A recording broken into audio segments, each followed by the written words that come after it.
Hey guys, my name is Angel Jackson and I'm the new Community Engagement Director here at Rape Response, and I'm super excited to tell you about something new we're doing. This fall we're going to do a fall sustainer drive, and this year if you sign up to give to us monthly, it'll come with a gift. But before I talk about the gifts that you'll get if you donate monthly, I'm going to tell you a little bit about some of our services. So I'm going to show you around the office too, so follow me. Alright, so the first thing I want to share with you guys is our 24-hour crisis line. So as most of you know, 7 days a week, 24 hours a day, a survivor, their loved ones, their family, their friends can call our crisis line and get the support and the help that they need. Our crisis line calls look very different for different people, as all of our survivors are on different healing journeys, and so some survivors might call and they want to know about their options. Maybe the assault just happened and they just kind of want to talk to us about what happened. Or maybe they're a college student and they want to know their Title IX rights, and so we can walk them through that process and let them know what Title IX looks like. So survivors can take advantage of all those services that I just talked about. Some of them or none of them, or even services that I haven't even listed yet. So right now I think one of our advocates is on the phone with the survivor. So we're not going to listen in, but we're going to peek in as she's on the phone with one of the survivors. So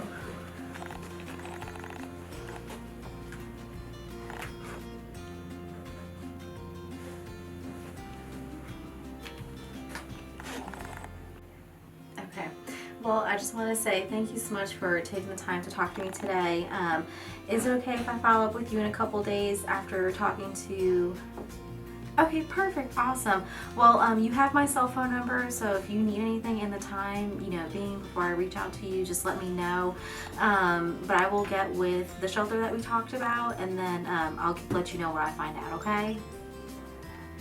All right, you're welcome. You have a good rest of the day, okay? Okay, bye.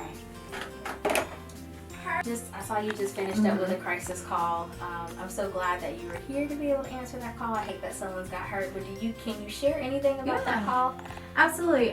So they were just in need of a shelter. They were in a really abusive relationship, and since shelter's not something we offer, I was able to connect them to a domestic violence shelter in Cobb County. And since they were also out of our county, I have to give them that resource. Yeah. But they were super sweet on the phone. Really happy that they called and looked this up and everything like that. Even though I couldn't help them, but I still helped them. So it's like a win-win situation. But they were so excited to be able to call, which sounds weird because they're getting out of an abusive relationship, but they were just really excited for me to follow up with them, even though they're not in our county. So it was a good call. Good. Well, thank you for being there for them. I appreciate it, and thank you for letting us peek in on it. Of course, anytime. All right, guys, come with me. We're gonna finish our tour. Hi guys, so the next part of our tour, I'm going to take you to our counselor's office.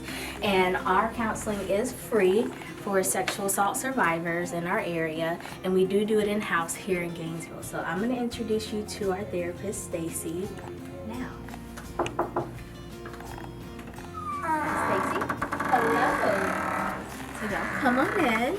This is our therapist, Stacy Emmerich. And this is her office, and this is where all of our survivors come and do therapy.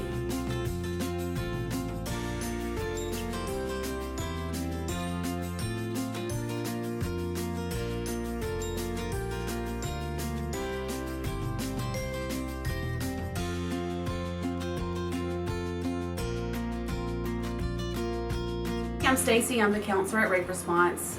I just wanted to say hello and tell you a little bit about our counseling program. COVID has made things a little bit trickier here, but during this time, counseling is more important than ever because people are managing not only trauma symptoms, but also just stressors related to living through a pandemic. We are doing everything we can to keep survivors safe when they come in for counseling. We are also offering virtual options for some people who aren't comfortable coming into the office yet, and then there are people who are coming to the office, and for those sessions we are wearing masks. I'm checking temperatures when they come in. We have hand sanitizer and cleaning supplies on hand, and we're doing everything we can to keep everybody safe. And so far it's going really well, and I love doing what I do, and just hope that people know that, services are available here, and reach out if you need help. Thank you, Stacy, for letting us see your office. Y'all come on and let me show you the rest of the office. One of the other services that Rape Response offers is crisis intervention. And crisis interventions are done by staff advocates. We're not trained or licensed therapists, but we're trained and we're really good at listening to the survivor's needs. So those crisis interventions happen here at the office, or they can happen off-site. And what we're listening for is just how we can better, deeper serve that survivor. So some survivors, we might listen and hear that they are food insecure. So we can link them up with a food bank or an organization or a church that can give them food. Some people might need rent assistance, so we can link them up with that nonprofit. Anything that we listen and we hear, if we can't offer that service here at Rape Response, we connect them with a nonprofit in our area or in their service area to make sure that all of their needs are met. And so as you can kind of see, I'm in my little crisis intervention area for my office. And so if you guys want to take a look at what it looks like, and we're going to talk to Phoenix, who's done many crisis interventions, both here and off-site. Yeah, which I think is one of the things I really like about our crisis intervention is it doesn't have to be in our office. It can be out in the community. We can take our survivors to get lunch or get coffee, and it makes it feel, although our crisis intervention spots are cozy, meeting out in the community or out at a coffee shop or something like that sometimes puts them at ease too, and it helps them feel more comfortable. It's not so corporate, I guess. Yeah. But that's one of the things I really like, and I like it because our survivors look forward to our crisis interventions. I have a new survivor who's we're supposed to be meeting for coffee in the next couple of weeks, and they're really excited about it, and that makes me really excited too. And a lot of our crisis interventions are not just about what happened, right? Yeah. Sometimes we have survivors who maybe have had just a bad day, nothing to do with what happened to them, just a bad day. Maybe they just want to sit down and chit chat and catch up, and those are the best ones too. Yeah, for sure. Well, we love our crisis intervention service, and we are able to offer them, like I said, in all of our offices. Yeah. Every office has like a little nook or a corner, or we have worked with community partners, like one of our colleges have allowed us to have a space at their university, and we kind of get creative and we do it wherever the survivor would like, except for their house. Yes, except for the house. So as Phoenix, as you're talking, that reminded me of one of the survivors' stories that I wanted to share. I know, so this survivor was already here at the office, and we have Rape Response isn't the only nonprofit that's here, which I really like about this building.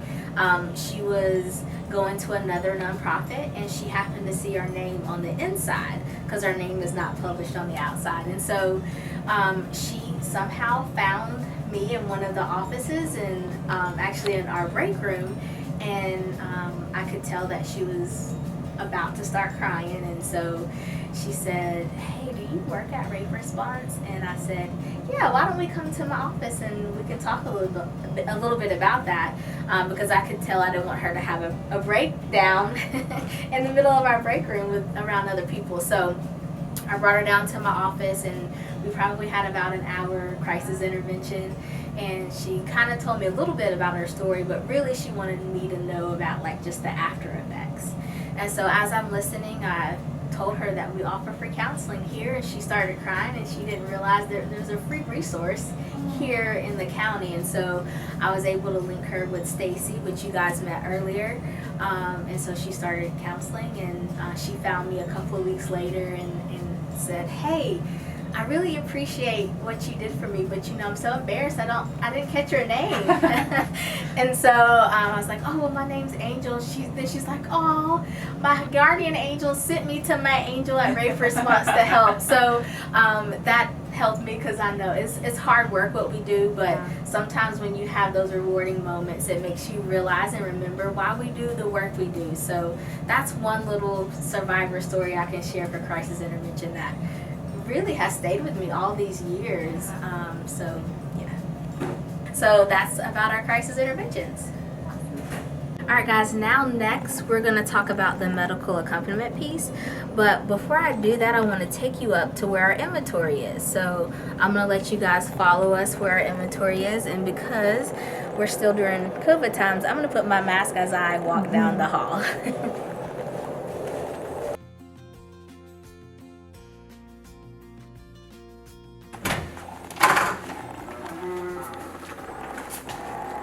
Alright guys, so you're following me up into our attic where we keep some of our overflow stuff, including our clothing for the ER.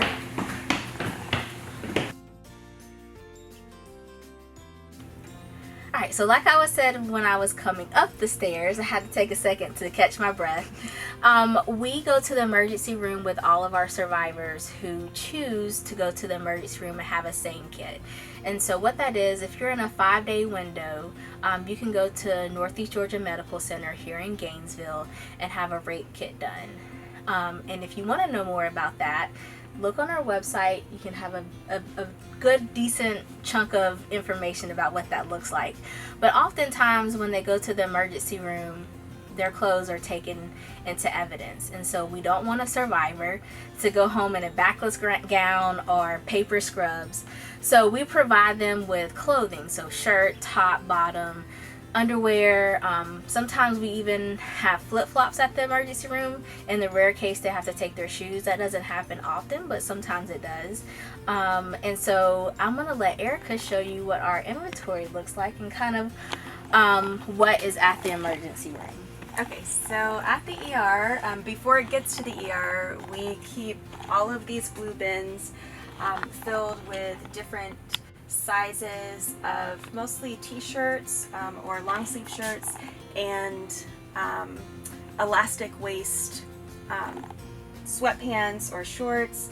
All of the clothes are pretty gender inclusive and try to be stretchy and elastic to accommodate all different shapes and sizes.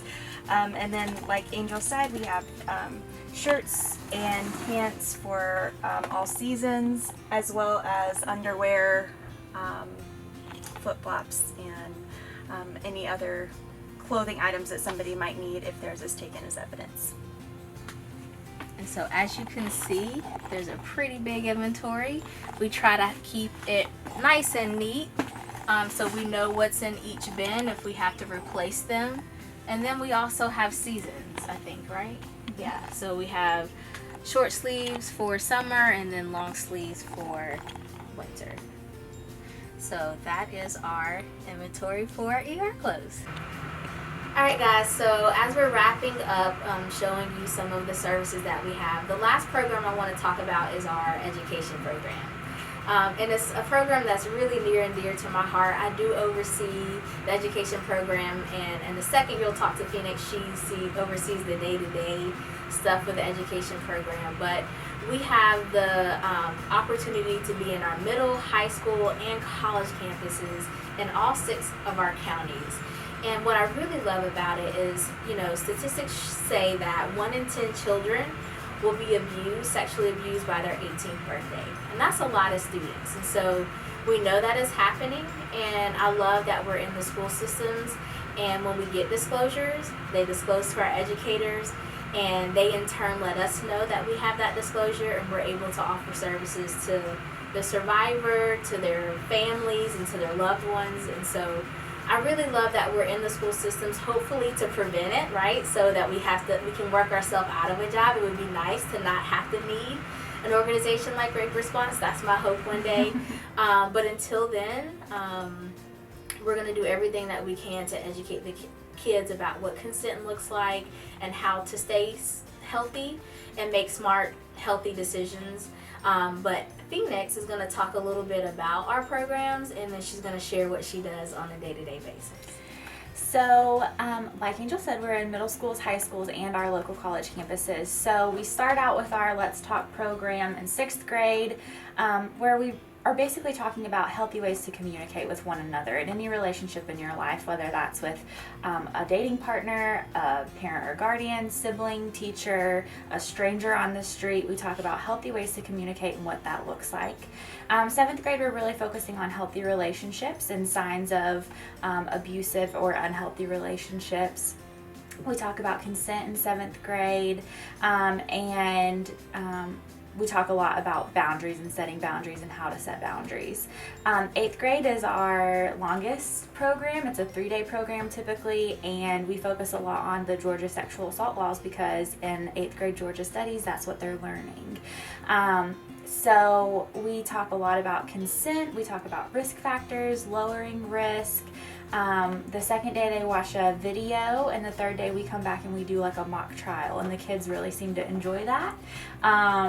The educators really enjoy that. That's probably my favorite day. Yes. And then in high school we talk about different types of dating abuse, as well as risk factors for human trafficking. And again, we talk about consent and what that looks like. Our high school or our college programs, we do a lot of different things.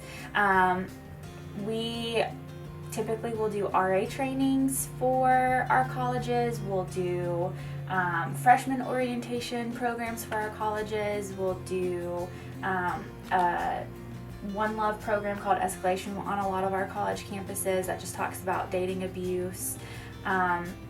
And that's pretty much, we also will do an educator program. We have a program for teachers on what to do if a child were to disclose to them, because we recognize they're at the front lines. They're the ones that are going to notice the signs of abuse first.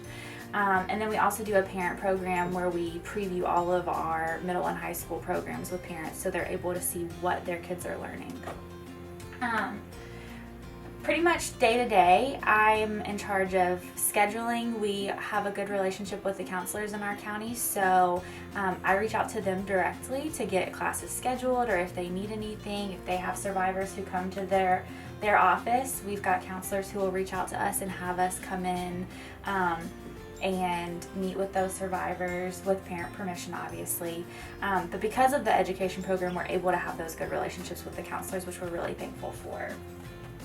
And like Phoenix said, we do a lot of different stuff on college and high schools, but that's not the only education that we offer. Sometimes we have other nonprofits who reach out to us and want to know more about sexual assault and how to prevent it, but also how to protect either kids that they work with, or whatever organization. We try to cater our education program to whoever is asking us for it. So if you're interested, you can always reach out to us. But we love our education program because it's what really is what we're hoping that will slowly make our numbers turn in the positive direction, so that we have less assaults that happen. So if you'd like to know more, reach out to us. All right, guys, thank you so much for spending your few minutes with us on taking a rape response tour. Of course, we didn't cover all the services that we have, but I just wanted to highlight some of the services that are near and dear to my heart, and some that I think that you would find interesting. And so in closing, I just want to say to any of the survivors who we've served, if you're watching this, thank you for letting us walk through this journey with you. And I hope that we've made you proud, and I hope that we've been able to offer some type of comfort through that difficult time. To any survivors who we haven't worked with, but you saw some of the services that we offer and you're interested, we would love the opportunity to hold your hand through this journey. Wherever you are in that journey, it could have just happened, or it could have happened 60 years ago. We would love the opportunity to talk about what your options are and just be that person of support for you. To our donors who donate all the time, we could not do this work without you. And hopefully you got to see a little bit more of where your money goes to. And to future donors, I really hope that you like what you saw, and if you have any questions or you want another tour and want a tour and come see our agency when COVID things kind of settle down, please reach out to me. You can find my information on our website.